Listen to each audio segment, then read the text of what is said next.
অন্যের সুখ সহ্য করতে না পেরে নিজের জন্য নিজে কষ্ট দাওয়াত দিই। এবার বলেন আওয়াজ দিয়ে, আমাদের হায়াত কি থেমে আছে নাকি চলছে? যেটা স্কুল জীবন চলে আসছে শেষ, আর ফিরতে পারবো? ভর্তি হতে চাইলেও কিন্তু আমাদেরকে ভর্তি করাবে না। হায়াত তো শেষ হচ্ছে, পাচ্ছি কি? যদি অর্জন হিসেবে লিস্টি করতে হয়, আমাদের অর্জনের লিস্টিতে প্রথম আসবে আমরা অন্যের চোখের পানির কারণ হতে পেরেছি, আমরা অন্যের টেনশনের কারণ হতে পেরেছি, আমরা অন্যের দুঃখের কারণ হতে পেরেছি। আওয়াজ দেন ঠিক কিনা? আমরা অন্যের কষ্টের কারণ হয়ে দেখিয়েছি, আমরা অন্যের পথ বন্ধ করে দেখিয়েছি, আমরা অন্যের পানি বন্ধ করে দেখিয়েছি, আমরা অন্যের পাতের ভাত কেড়ে দেখিয়েছি, আমরা অন্যের জীবনের অশান্তির কারণ হয়ে দেখিয়েছি। কথা বলেন ঠিক কিনা?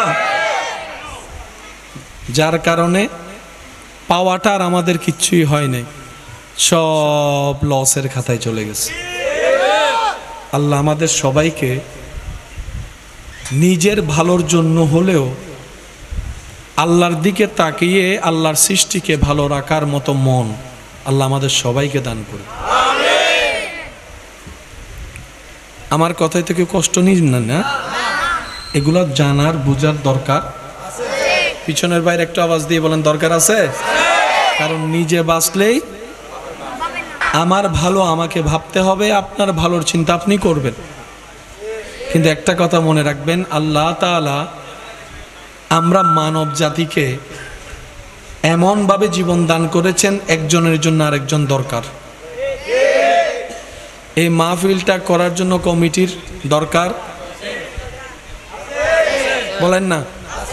মাহফিলটা সাজানোর জন্য প্যান্ডেল করার দরকার, প্যান্ডেলের মধ্যে সুন্দর করে সাজানোর জন্য চেয়ারের দরকার, আবার এটা সব জায়গায় পৌঁছানোর জন্য মাইকের দরকার। জোরে বলেন না? এবার সব আছে, আপনারা নাই। সব আছে, মনে করেন আপনারা নাই, কি হবে? তাহলে বক্তার জন্য শ্রোতা দরকার। এবার আপনারা সবাই এসে বসে আছেন, এখানে কেউ নাই। অর্থাৎ আল্লাহ তাআলা এমন ভাবে সেটিং করেছেন, আমি আপনাকে ছাড়া চলতে পারবো না, আপনি আমাকে ছাড়া চলতে পারবেন না। তো রব বলে, যেহেতু তোমরা একজন আরেকজনের মুখাপেক্ষী হওয়া ছাড়া চলা সম্ভব নয়, রোগীর জন্য ডাক্তারের দরকার, যেমন ডাক্তারও তেমন রোগীর দরকার। আপনার আমার যেরকম একটা গাড়ির দরকার, যেখানে উঠে যাব, ওই ড্রাইভারেরও ওই হেল্পারেরও যাত্রীর দরকার। একটা আওয়াজ দিতে হবে, যাত্রীর দরকার। কেউ কাউকে ছাড়া সম্পূর্ণ নয়। জোরে বলেন। তাহলে আমার আপনার দরকার, আপনার আমাকে দরকার। আল্লাহ তাআলা বলে, তোরা একজন আরেকজনের জন্য প্রয়োজনীয়, তোরা একজন আরেকজনের জন্য দরকারি, তোরা একজন আরেকজনের জন্য কল্যাণকর। শুধু তোদের মনটা পরিষ্কার রাখ, আমার জন্য ভালোবাসবি। আল হুব্বু ফিল্লাহ। চিৎকার দিয়ে বলেন সুবহানাল্লাহ। এইভাবে চলতে জানলে আমাদের জীবনে কি কষ্ট বাড়বে নাকি সুখ বাড়বে? আওয়াজ দিয়ে বলুন, যে সুখটা কে দিবে? সুখটা কে দিবে? আল্লাহ আমাদেরকে একটু বুঝার তৌফিক দান করুন। এই এলাকা সম্পর্কে আমার তেমন ধারণা কিংবা জানা নেই, তবে বলছি আপনারা শুনে নিজের মতামত প্রকাশ করবেন। অনেক হাজার ফ্যামিলি এমন আছে, হয়তো তাদের অবস্থানটা অনেক উঁচু তলায়, ফ্ল্যাট বাসাটাও অনেক সুন্দর, এক ছাদের নিচে থাকে স্বামী স্ত্রী একই জায়গায়, দুইটা দেহ আছে সত্য, কিন্তু দুইটা মন এক জায়গায়। আমি বলবো না, আপনারা বলেন, দুইটা মন এক জায়গায়, মনের মিল এক জায়গায়, অন্তরের শান্তি এক জায়গায়। হয়তো সন্তান হয়ে গিয়েছে, বাধ্য হয়ে সংসার করা লাগছে, হয়তো সামাজিক চাপে সংসার করা লাগছে। এরকম হাজারটা পরিবার এই পৃথিবীতে আছে না নাই? নিজেকে একবার প্রশ্ন করেন, ঝগড়া করলেও সময় নষ্ট হচ্ছে, চলে যাচ্ছে হায়াত থেকে। রাগ করে মুখ ভার করে বসে থাকলেও তো সময় নষ্ট হচ্ছে, চলে যাচ্ছে। হাসি খুশি থাকলেও সময় যাবে, সময় অতিবাহিত হবে। তো নষ্ট যদি করতে হয়, হাসি খুশি থেকে করাই তো বুদ্ধিমানের কাজ। কথা বলেন ঠিক কিনা? এই মুহূর্তে মাইকের আওয়াজ যাচ্ছে, জামাই বউর একজনের ঝগড়া হয় নাকি? কেউ না কেউ ঝগড়া করছে। ভাই কথা বলেন না, মুখ ফুলায় বসে আছে। জামাইরে বউয়ে কল দেয় না, বউয়েরা জামাই কল দেয় না। আজকে দিচ্ছেন না, কালকে দিবেন? কই না। পরশু দিবেন? না। 5 দিন পরে? না। 1 মাস পরে? 1 মাস পরে হয়তো দিতে পারি। তো 1 মাস পরে যেহেতু দিবেনই, কথাই বলবেন। কথা বলেন, কথা বলেন। তো এই জায়গায় শয়তান আমাদের সাথে একটা খেলা খেলে। মনে রাখবেন আমার ভাই এবং বোনেরা, দূরত্ব আপনারা হননি, শয়তানে ঝগড়া লাগাই করাই দিচ্ছে। কথা বলেন। তো সেজন্য শয়তানকে বেশি সুযোগ দিবেন না। কারণ 3 দিন কথা না বলে, চেহারা না দেখে যদি থাকতে পারেন, পরের বার সেটা 5 দিনে চলে যাবে, পরের বার সেটা 1 সপ্তাহে চলে যাবে, পরের বার সেটা 1 মাসে চলে যাবে। এক সময় স্বামী স্ত্রীর বন্ধন ডিভোর্স পর্যন্ত পৌঁছাই যাবে, শয়তান খুশি হয়ে যাবে। আরো জোরে।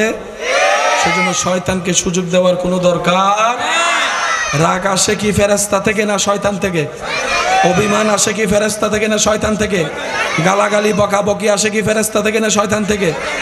এগুলাকে প্রশ্রয় দেওয়া যাবে? আল্লাহ আমাদের সবাইকে একটু বুঝার তৌফিক দান করুন। এবার আসুন, আল্লাহ তাআলা আমাদেরকে একজন নবী দান করেছেন, যেই নবীটা সমস্ত নবীদের মাথার তাজ। আল্লাহ তাআলা আমাদেরকে এমন একজন নবী দান করেছেন, নবীর উম্মত হওয়ার সুযোগ দিয়েছেন, যেই নবী হচ্ছেন সমস্ত নবীদের মাথার তাজ। সমস্ত নবীরা যেই নবীকে ইমাম বলে স্বীকার করে চিনিয়েছেন। ওয়াইজ আখাযাল্লাহু মিসাকান নবিয়্যিন, ওই জগতে সমস্ত নবীগণ যেই নবীর উপর ঈমান এনেছেন, নবীদের জগতের উজ্জ্বল নক্ষত্র আপনার আমার নবী, নবী রাহমাতুল লিল আলামিন। সুবহানাল্লাহ, জোরে বলি। আল্লাহ তাআলা প্রত্যেকটা নবী রাসূলকে পাঠানোর সময় সময়ের চাহিদা অনুযায়ী আল্লাহর পক্ষে কাজ করার জন্য যা যা দরকার, যত ধরনের জিনিস দরকার, প্রত্যেকটা নবী রাসূলকে সেই জিনিস দান করেছেন। যেমন মূসা নবীর আমলটা ছিল জাদুবিদ্যায় সবাই পারদর্শী, শুধু অলৌকিক অলৌকিক বেলকি দেখাইতো। একটু জোরে বলেন। তো শয়তানের পক্ষে জাদুবিদ্যার ভেলকির বিপক্ষে যদি আল্লাহর কথা যিনি বলতে আসবেন, ওনার ভিতরেও তো সেই জিনিসটা থাকতে হবে। তো ওরা যেটা দেখাচ্ছে সেটা হচ্ছে কুফরি, জাদুবিদ্যা। আল্লাহর পক্ষ থেকে যিনি এসেছেন উনি দেখাচ্ছেন মুজিজা। হাজারবার আপনারা শুনেছেন, শুধু একটু স্মরণ করিয়ে দিতে বলি। সর্প যখন তাদের জাদুবিদ্যার কারণে সর্প যখন হাঁটাচলা শুরু করছে, নড়াচড়া শুরু করছে, আল্লাহ পাক মূসা নবীকে বললেন, মূসা তোমার হাতে যে লাঠিটা আছে, লাঠিটা জমিনে ফেলে দাও। শুনি নাই। আল্লাহ বলে, মূসা তোমার লাঠি জমিনে ফেলে দাও। রবের হুকুম হওয়ার সাথে সাথে মূসা নবী লাঠি ফেলার সাথে সাথে এই গাছের লাঠি বিকট আকারের একটা সাপ হয়ে, জাদুর সাপ সবগুলোকে খেয়ে ফেলছে। আল্লাহর পক্ষে কাজ করছেন কে? মূসা নবী। শয়তানের পক্ষে কাজ করছে কে? ফেরাউন। জোরে বলেন। এটা হচ্ছে মূসা নবীর শাল। ঈসা নবীর আমলটা ছিল এমন, যেখানে চিকিৎসা বিজ্ঞান, চিকিৎসার উন্নতি, চিকিৎসার বিষয় ছিল। এখানে সব জায়গায় শুধু চিকিৎসার বাহাদুরি। আল্লাহ তাআলা ঈসা নবীকে এমন মুজিজা দান করলেন, কোনো অসুস্থ কুষ্ঠরোগীর গায়ে যদি ঈসা নবী একটু হাত বুলাই দিতেন, আল্লাহর হুকুমের সাথে সাথে কুষ্ঠরোগ ভালো হয়ে যেত। একটু জোরে বলেন। কণ্ঠের বাহাদুরি, সুরের বাহাদুরি। সেজন্য আল্লাহ তাআলা দাউদ নবীকে কণ্ঠস্বরের সর্বোচ্চ সৌন্দর্য দান করে পাঠিয়েছেন। আর একটু জোরে, যখন যেমন আল্লাহ তখন তেমন ভাবেই। এটা কার হুকুম? আমি আপনাদের সবার একটু মনোযোগ চাচ্ছি, বিশেষ করে যারা ইয়ং জেনারেশন আছেন, স্কুল কলেজ ভার্সিটির ভাই যারা আছেন, আপনারা একটু মনোযোগ দিবেন। ইসলাম জানার চাইতে বেশি বোঝা দরকার। কি বলেন আপনারা? ইসলাম জানার চাইতে বেশি, কারণ বুঝটা যত ভালো হয় সমস্যার জটিলতা তত খুলে যায়।